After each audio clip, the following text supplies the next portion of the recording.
watching you. Give it up for Jeffrey, everyone. Join us next time right here on Scrabble. And remember, take time to laugh.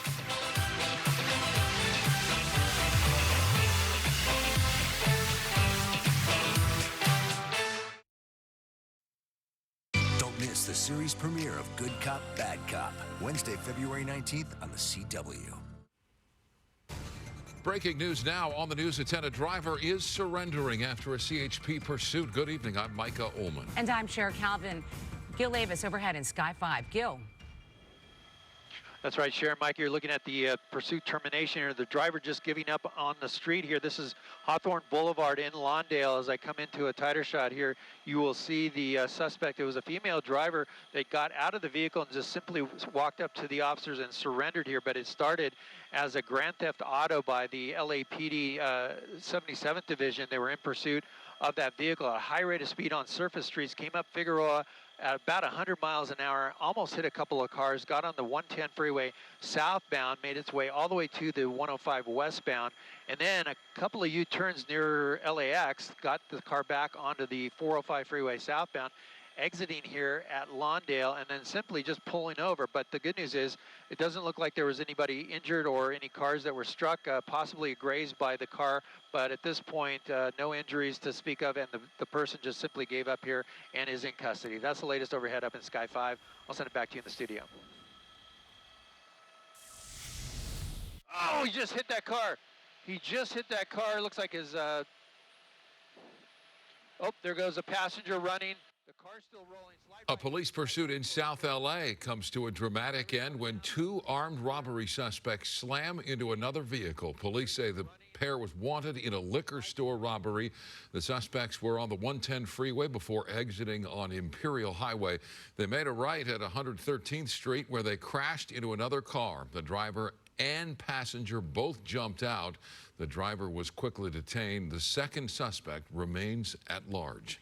As tensions rise in the immigrant community amid the president's mass deportation policy, there is outrage tonight in West Hollywood. Yeah, someone posted U.S. Immigration and Customs Enforcement signs across the city that some believe were meant to intimidate and spread fear. Carlos Saucedo live in West Hollywood with more on the signs and the outrage. Carlos.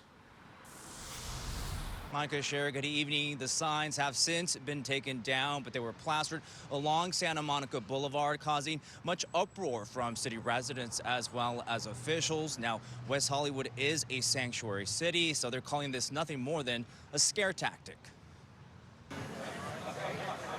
A city that prides itself on embracing diversity and inclusion now finds itself at the center of the Trump administration's controversial immigration crackdown. These ICE flyers were duct taped throughout the Rainbow District over the weekend. One of those signs was posted on a tree outside Motherlode Bar. It saddens me to be in a place where we call home, where a lot of people come to work, a lot of people will feel safe, especially West Hollywood, to be scared. It's still unknown who posted the notices, but the number listed goes to the Homeland Security Investigations tip line. Thousands of pro-immigration activists have hit the streets in LA in recent days, critical of President Trump's policies. I happened to be walking down Santa Monica Boulevard and I spotted those signs on the trees, and I was terrified and horrified. Councilmember Danny Hang was one of the first to spot the flyers posted against city code and had compliance officers remove them. I have many friends that are part of our immigrant community here in West Hollywood and beyond. I mean, America is made up of immigrants. My parents were also immigrants. So we should be welcoming and loving to all people here. City officials say one thing is clear: whoever posted the signs wants to intimidate the undocumented community. We will not comply with policies that force us to hand over our neighbors and our community members, workers who are in this city. That's not how we're going to go about. We're not going to whistleblow on people because of immigration status. Here is a place where we value the contributions of every member of our community, and immigrants are safe in West Hollywood. I don't know if they scared anybody, but clearly they got the attention that they wanted. Now, WeHo is launching a Know Your Rights campaign for those who are undocumented. Resources will be advertised on digital kiosks like this one here. We're live in West Hollywood. Carlos Salcedo, KTLA 5 News. Carlos, thank you. A pilot is dead after a private plane owned by Motley Crue's Vince Neil slammed into a parked jet at an airport in Scottsdale, Arizona this afternoon.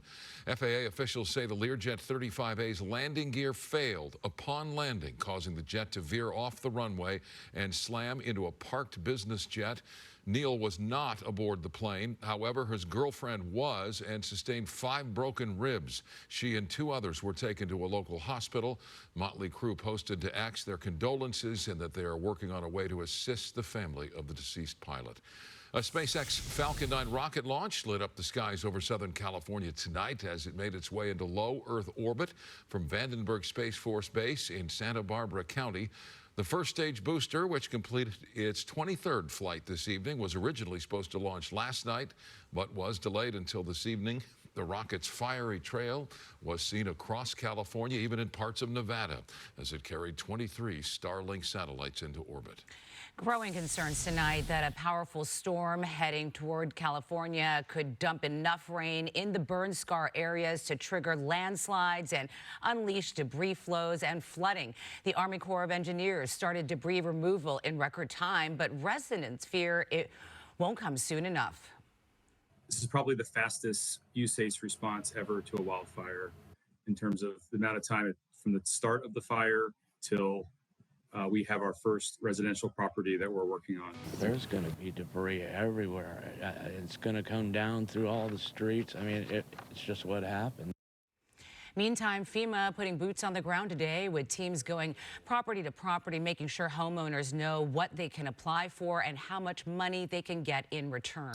Meteorologist Vera Jimenez here with a first look at your weather and a bit of a shaker in the Inland Empire. Vera. Indeed, Mike. In fact, as we go to the Max Doppler, you can see that we do have the small shaker on the screen here. And you can see it's just a little south of Crestline and just a little bit northeast or northwest, sorry, of Highlands. So we do have the preliminary numbers on this, and it looks like it at this point being categorized as a 3.6 magnitude.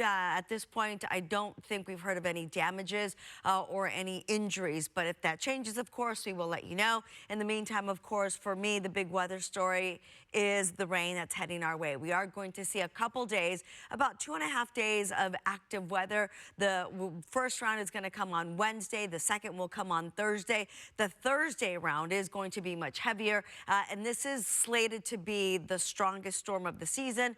Saying that, keep in mind that we've had very few storms this season and we've had very little rain. So this so far is going to be the most impactful. The coast and the basin will see anywhere between 1.5 and 3 inches of rain. The mountains and the foothills 3 to 6. We are going to see strong gusty winds that could cause damages. And then of course, flooding. We do have a couple of flood watches already in play because of those burn scar areas. There is a potential for heavy downpours in those areas.